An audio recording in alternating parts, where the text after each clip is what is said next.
Guys, this is Kamlesh Verma and I welcome you all in Aurora IAS, and this is lecture number 4 of our Ancient Indian History series.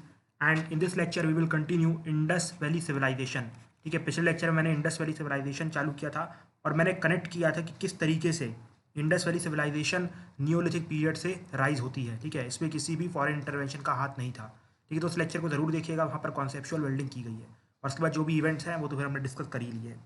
अब इसके बाद आज हम discuss करेंगे rest of the political history. Okay, उसके बाद if time left so we will discuss some art part also, but let me tell you I will separately discuss this art part because that is mostly the part of art and culture. तो वहाँ पर discuss करेंगे तो अच्छा time भी देंगे और काफ़ी फिगर्स भी यूज़ करूँगा। यहाँ पर पॉलिटिकल हिस्ट्री इवेंटिकल हिस्ट्री ज़्यादा है तो यहाँ पर स्लाइड्स ज़्यादा रहती हैं, रिटन मटेरियल ज़्यादा रहता है। ठीक है, तो हम डिस्कस करते हैं उनकी स्क्रिप्ट से। ठीक है, अपना डिस्कशन यहाँ से चालू करेंगे उनकी स्क्रिप्ट के बारे में। ठीक है, अगर मैं आपको उनकी स्क्रिप्ट के बारे में कुछ बताऊं तो जो हमारे हड़प्पन बंदे थे, ठीक है, उन्होंने लिखना सीख लिया था। तो जब 5000 साल पहले बहुत ही कम सिविलाइजेशन थी, like Egyptian civilization, Mesopotamian civilization, जो कि लिख रही थी, उसी में एक बहुत ही इंपॉर्टेंट सिविलाइजेशन वर्ल्ड की शामिल थी जिसका नाम था इंडस वैली सिविलाइजेशन। ठीक है, इंडस वैली सिविलाइजेशन। लेकिन प्रॉब्लम यह है कि भाई उनकी जो स्क्रिप्ट है ना उसको अभी हम डिसाइफर नहीं कर सके। जहाँ तक हमने मेसोपोटामियन स्क्रिप्ट पढ़ ली है, हमने इजिप्शियन स्क्रिप्ट पढ़ ली है और जितनी भी इंपॉर्टेंट स्क्रिप्ट थी वो सब पढ़ ली है, लेकिन हम अपनी खुद की इंडस वैली सिविलाइजेशन की स्क्रिप्ट नहीं पढ़ पाए हैं। उसके रीजंस क्या है? उसका रीज़न ये है कि that is also that is actually वो पिक्टोग्राफिकल स्क्रिप्ट है। कौन सी स्क्रिप्ट है? पिक्टोग्राफिकल। पिक्टोग्राफिकल का मतलब क्या होता है कि भाई जो फिगर्स का हमने यूज़ ज़्यादा किया है और लेटर्स का यूज़ कम किया है। ठीक है, और फिगर्स का कुछ मतलब होता है। जैसे फॉर एग्जाम्पल ये फिगर है तो उनकी सिविलाइजेशन में इसका कुछ मतलब होगा। लाइक फॉर एग्जाम्पल इसका मतलब होगा अरोराइस। ठीक है, मान लीजिए, मान के लिए उसी प्रकार से इसका कुछ मतलब होगा। ठीक है, जब तक आप इन शब्दों का मतलब उनके हिसाब से ना समझे, वो कॉन्टेक्स्ट क्या था। ठीक है, कॉन्टेक्स्ट क्या था। जैसे मान लीजिए हम समझ रहे हैं कि ये मूविंग मैन है, लेकिन हो सकता है उनके हिसाब से मूविंग घोस्ट हो, तो हम इसका मतलब नहीं समझ सकते। यही सबसे बड़ा रीज़न है कि जो इनको इनकी जो पिक्टोग्राफिकल स्क्रिप्ट है उसको हम नहीं समझ पा रहे हैं। ठीक है, यही सबसे बड़ा रीज़न है और हमने इसको डिसाइफर नहीं किया। लेकिन जिस दिन हम डिसाइफर कर देंगे तो हम इसे हिस्टोरिकल पीरियड भी कहेंगे और शायद तक वर्ल्ड में ये काफ़ी इंपॉर्टेंट इवेंट होगा जब ये पॉसिबल हो पाएगा। लेकिन एक्चुअली काफ़ी मुश्किल है इसे एक्चुअली डिसाइफर करना, बिकॉज ये पिक्टोग्राफिकल स्क्रिप्ट जो होती है, जो पिक्चर्स होती है ना, वो लोगों के हिसाब से चलती है। जैसे फॉर एग्जाम्पल जो हमारे आइंस्टीन साहब ने थ्योरी ऑफ रिलेटिविटी दी है, ठीक है, तो उन्होंने बताया था कि जो कोई भी आप चीज़ देखें वो actually relative to a context होती है। ठीक है, मतलब आप किस तरीके से उसको देख रहे हैं, that is the important thing. तो यहीं पर वो चीज़ है, अगर हम इनके पिक्टोग्राफिक नहीं समझ पाएंगे तो इनकी स्क्रिप्ट भी हमें कभी समझ में नहीं आएगी। और दूसरी इंपॉर्टेंट चीज़ जो हमने देखी इनकी स्क्रिप्ट में कि भाई ये राइट टू लेफ्ट लिखी है। फॉर एग्जाम्पल उर्दू लिखी जाती है, यहाँ से लिखा जैसे कि जैसे हम कैसे लिखते हैं कमलेश वर्मा, अब ये लोग उल्टा लिख रहे हैं यहाँ पर ऐसे, मतलब ऐसे उल्टा नहीं, मतलब कमलेश, अब पता नहीं किस टाइप का उल्टा लिखते हैं। अब इस लैंग्वेज में तो नहीं लिखा जाता, बट इस तरह से जैसे उर्दू लिखा राइट टू लेफ्ट लिखी जाती है उस तरीके से लिख रहे हैं। ठीक है, और एक और सबसे इंपॉर्टेंट और यूनिक चीज़ मेरे को लगती है कि मतलब जब when I was child, not child मतलब मैं एक्चुअली थर्ड सेकेंड और थर्ड क्लास में हुआ करता था, तो मुझे एक इवेंट अपनी क्लास का अभी भी याद है कि मतलब पहली बार हम लोग कॉपीज़ में लिख रहे थे। ठीक है, मतलब पहली बार उस टाइम पर आप जानते हो किस टाइप के स्कूल्स हुआ करते थे, तो मैं भी कुछ ऐसे स्कूल में पढ़ता था। तो ऐसी लाइन लाइन वाली कॉपी थी, डबल डबल हिंदी की कॉपी आती थी, डबल लाइन वाली। ठीक है, इस टाइप की कॉपी थी और यहाँ पर इस तरीके की मार्जिन भी खिंची हुई थी। ठीक है, मतलब ये पहला पेज है, मतलब और इसी के साइड में दूसरा पेज रहता है ना, यहीं से चालू हो जाता है और फिर यहाँ पर इस तरीके की रेड लाइन रहती है। ठीक है, रेड लाइन, रेड लाइन थोड़ा रेड से ड्रॉ कर देते हैं। यहाँ पर आप देखो किस तरीके की रेड लाइन रहती है। ठीक है, अब यहाँ पर इंडेक्स लिखी जाती है, वैसे ये रेड लाइन यहाँ पर है, समझिएगा। मिडिल वाला पेज है, जो बीच वाला पेज होता है वो ये पेज है। अब मैंने जब, मुझे आज भी याद है कि जब मैंने लिखा था यहाँ पर, तो आई रोट लाइक इस तरीके से, मतलब और फिर यहाँ पर लिख दिया था। ठीक है, अब यहाँ पर लिखता गया, अब यहाँ से भर गया थोड़ा, तो मैंने इसको यहाँ से ऐसे चालू कर दिया था। तो मैम ने, मुझे याद है कि आज भी वो कॉपी दिखाई थी पूरे बच्चों को, दी बच्चों ऐसे नहीं लिखा जाता है। बड़ी हंसी उड़ी थी मेरी, बट फिर भी मैंने लिख दी थी। लेकिन जो इंडस वैली सिविलाइजेशन के बंदे हैं वो ऐसे ही लिखा करते थे। ठीक है, इसे कौन सा मेथड कहा जाता है? बॉस ट्रोफेडॉन। ठीक है, बॉस ट्रोफेडॉन मेथड। ये क्या होता है कि आप यहाँ से फॉर एग्जाम्पल ये लोग लेफ्ट से राइट लिख रहे हैं। ठीक है, अब ये लोग दोबारा लेफ्ट पे नहीं आएंगे। फॉर एग्जाम्पल हम कैसे लिखते हैं, मान लीजिए दो लाइन है, मान लीजिए कमलेश वर्मा। ठीक है, अब यहाँ पर स्पेस नहीं तो इज़ आ गुड बॉय। ठीक है, good boy, but people don't think so, ऐसा हमने लिखा। अब यहाँ पर ऐसा नहीं होगा, यहाँ पर ऐसा उन्होंने पहली बात तो राइट से लेफ्ट चलूंगी, Kamlesh Verma is a good boy. अब इनको दोबारा यहाँ पर आनी चाहिए, लेकिन ये दोबारा यहीं से कंटिन्यू कर देंगे, but people don't think it is not a good boy. समझ रहे हो? तो इस तरीके से चीज़ें चलती थी उनके में। ये सांप वाली लैंग्वेज समझ में आ रहा है? सो ये सबसे इंपॉर्टेंट चीज़ थी इनकी स्क्रिप्ट में। तो आई थिंक आपको स्क्रिप्ट समझ में आई होगी कि हम क्यों डिसाइड नहीं कर पा रहे हैं, क्या रीजंस हैं और क्या यूनिकनेस थी इनकी स्क्रिप्ट की। तो ये चीज़ तो हो गई। इसके बाद हम आते हैं रिलीजन में, कि इनका रिलीजन क्या था, क्या ये लोग रिलीजियस पर्सन थे। But let me be very clear, ये लोग कोई भी बड़े बड़े मंदिर नहीं बनाया करते थे। जो मंदिर की स्थापना ये सब चालू हुई थी, ये सब गुप्तास के टाइम पे चालू होती है, ठीक है, गुप्तास के टाइम पे। मतलब जो नींवें हैं वो एक्चुअली आप कह सकते हैं पोस्ट मौर्य पीरियड में रखना चालू हो जाती है, ठीक है, धीरे धीरे रखना चालू हो जाती है। लेकिन जो पूरा फुल फ्लेश तरीके से वो पूरा कल्चर बनता है, इंडियन कल्चर बनता है, वो गुप्तास के टाइम पे बनता है मंदिरों का, ठीक है। तो तब तक के लिए आपको वेट करना पड़ेगा किस तरीके से इसका इवोल्यूशन हुआ, जो कि मैं आपको आर्ट एंड कल्चर में पढ़ाऊंगा सेपरेटली। फाइन। अब देखो यहाँ पर एक चीफ मेल डीटी थी, हमें कुछ एविडेंसेस से मिलेगा, मैं एविडेंसेस दिखाऊंगा। चीफ मेल डीटी, ठीक है, और चीफ फीमेल डीटी हुआ करती थी। आप ये सील देखो, एक सेकेंड, कहाँ गई, ये वाली सील देखो, ये वाली सील देखो, this is called as Pashupati seal, ठीक है, this is called as Pashupati seal. इस पशुपति सील में क्या देखने को मिल रहा है कि कोई यौगिक पर्सन है, ठीक है, who is looking like Shiva, तब लॉर्ड शिवा, और वो बैठा हुआ है और ध्यान में मग्न है, ठीक है। और उसके आजू बाजू बहुत सारे जानवर हैं, मेनली राइनो हैं, ये है, जो भी सील में आप एक बार देख लीजिएगा, ठीक है। और उनको प्रोटो शिवा कहा जा रहा है, मतलब शिवा का जो पहला रूप था, मतलब शिवाजी को अपन मानते हैं कि ही वॉज आदि मानव लाइक समथिंग, ठीक है। तो उस रूप में देखा जा रहा था। तो इस ऐसा प्रेरित किया गया कि ये लोग शिव की पूजा करते थे, मतलब जिनका प्रोटो रूप उनको पशुपति कहा जाता है, ठीक है, पशुपति कहा जाता है। तो उस रूप की ये लोग पूजा किया करते थे। तो ये इनकी मेल डिटी थी, ठीक है। इसके बाद वही उसी प्रकार से एक फीमेल डिटी थी, ठीक है, जिनको हम कहते हैं मदर गॉडेस, ठीक है, मदर गॉडेस। और इनका आपको एक टेराकोटा फिगर दिखना, मतलब जो कच्ची मिट्टी होती है, मतलब थोड़ी टूटी टाइप की मिट्टी, उसका एक फिगर होगा। आई थिंक कहाँ है यार, यहाँ पर तो नहीं है, यहाँ पर होगा आई थिंक। अच्छा, यहाँ पर मैंने पुट नहीं किया, सॉरी फॉर द मिस्टेक। तो आप वो जो फिगर है, या इससे आप रिलेट कर सकते हैं, टेराकोटा फिगर है, तो एक फिगर मिला है, उन्हें मदर ऑफ गॉडेस कहा गया है, ठीक है, मदर गॉडेस कहा गया है। और आप देख सकते हैं कि उनके मतलब वो गर्भवती हैं और उनके पेट से फूल निकल रहा है, मतलब मदर गॉडेस उनको कहा गया, ठीक है। उनकी चीफ मेल डिटी बताई गई है, और उसके छोटे छोटे फिगर्स मिले, मतलब उनकी पूजा घर में भी होती है, आप ऐसा कह सकते हैं, ठीक है। तो ये दो चीज़ हो गई आपकी, जो ह्यूमनिक फॉर्म में लोग पूजा करते हैं। वही मैंने आपको बताया कि जो पशुपति सील था, जो जिन्हें प्रोटो शिवा कहा जा रहा है, उनके आजू बाजू बहुत सारे एनिमल थे।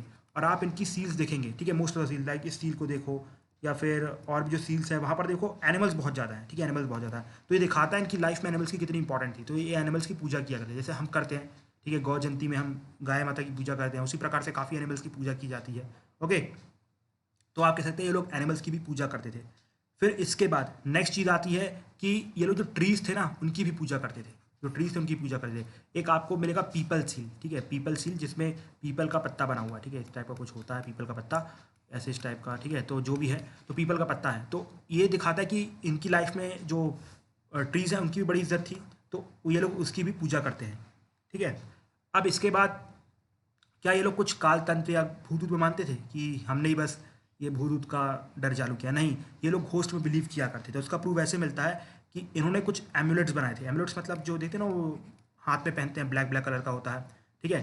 तो जो एम्यूलेट्स है वो सील हुआ करती थी, ठीक है, सील हुआ करती थी, उसमें काफ़ी मंत्र तंत्र होते थे, और उसको वो लोग हाथ में बांधा करते थे, ठीक है। और जो भी काल तंत्र और जो का ब्लैक मैजिक होता है, उन सब में बिलीव किया करते थे। तो ये उनका रिलीजियस बिलीव था। मतलब आप कह सकते हैं कि ये जो अपना काला मैजिक आया, ब्लैक मैजिक आया, उस टाइम से ही हम उस पर बिलीव करें। आप देखो, अभी भी हम पेड़ की पूजा करते हैं, अभी भी हम एनिमल्स की पूजा करते हैं। तो ये सब कितने पुराने टाइम से चला आ रहा है, ठीक है। और जो यज्ञ है, यज्ञ का जो आप कह सकते हैं जो कंप्लीट स्ट्रक्चर है, वो भी इनके टाइम पे मिला था। तो मतलब ये लोग यज्ञ भी किया करते थे, ठीक है।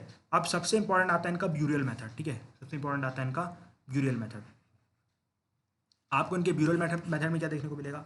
देखो, ब्यूरल मेथड में आपको सिंपल देखने को मिलेगा कि लाइक ये लोग नियोलिथिक को कंटिन्यू कर रहे हैं। नियोलिथिक और चालकोलिथिक फेस में मैंने आपको बताया था ये लोग क्या किया करते थे।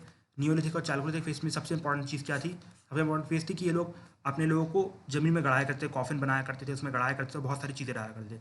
तो इस सेम चीज़ को ये लोग भी फॉलो करते थे, और कंप्लीट मंत्र एंड एवरीथिंग के साथ जो भी ब्लैक मैजिक है सब करवा के अच्छे से ये लोग वुडन कॉफिन में लोगों को अच्छे से कवर करके उनके साथ उनका जो भी सामान हुआ करता था वो सब डाला करते थे, ठीक है। अब ये कैसे पता चलता है कि उनका सामान भी डाल देते? बिकॉज बहुत सारी चीज़ें मिली, जैसे फॉर एग्जांपल हमें कुछ स्केलेटन्स मिले हैं जिनके आजू बाजू थोड़ा बहुत गेहूँ या फिर सोना या फिर लोहा या उनके हथियार, ये सब चीज़ें मिली हैं, ठीक है।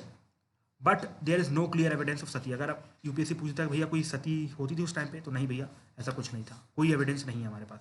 तो यूपीएससी जो डिसाइड कर लेगी वही रियल आंसर होगा।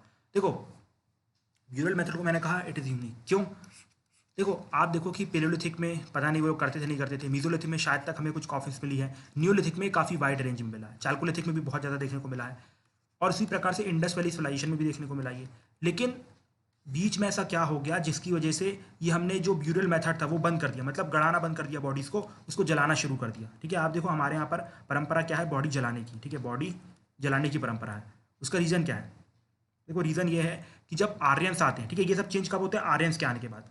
ठीक है, आर्यंस के आने के बाद फिर भी हमने इंडस वैली सिविलाइजेशन को काफ़ी कैरी आउट किया है। ठीक है, आप देखो कितनी चीज़ें अभी भी हम उसकी लेके चलते हैं, जैसे पीपल का पेड़, ये सब एवरीथिंग इज देयर। ठीक है, पीपल की पेड़ आज भी पूजा होती है, काफ़ी जानवरों की पूजा होती है। लेकिन जब आर्यंस आते हैं तो उनके लिए जो अग्निदेव थे वो ज़्यादा इंपॉर्टेंट थे, बिकॉज उनका ऐसा मानना था जो अग्निदेव हैं वो गॉड को और ह्यूमन को कनेक्ट करते हैं। इसलिए जब आप उनकी बॉडी जलाओगे तो जो अग्नि है वो इंसान को कहाँ पहुँचा देगी? भगवान के पास पहुँचा देगी, मतलब there will be meeting of souls.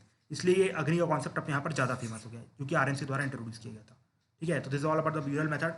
और फिर एंड में कि भाई इतनी अच्छी सिविलाइजेशन थी, ठीक है, इतना अच्छा प्रोडक्शन हो रहा था, तो कैसे बीच में मतलब एकदम से ये आईबीसी बंद हो गई, बिल्कुल खाली हो गई, खंडर बन गई, और एकदम से कहाँ से ये, मतलब ये आप कह सकते हैं कि महाजनपदास राइज हो गए, फिर मौर्याज राइज हो गए, गुप्ताज राइज हो गए, मतलब इनका क्या हुआ?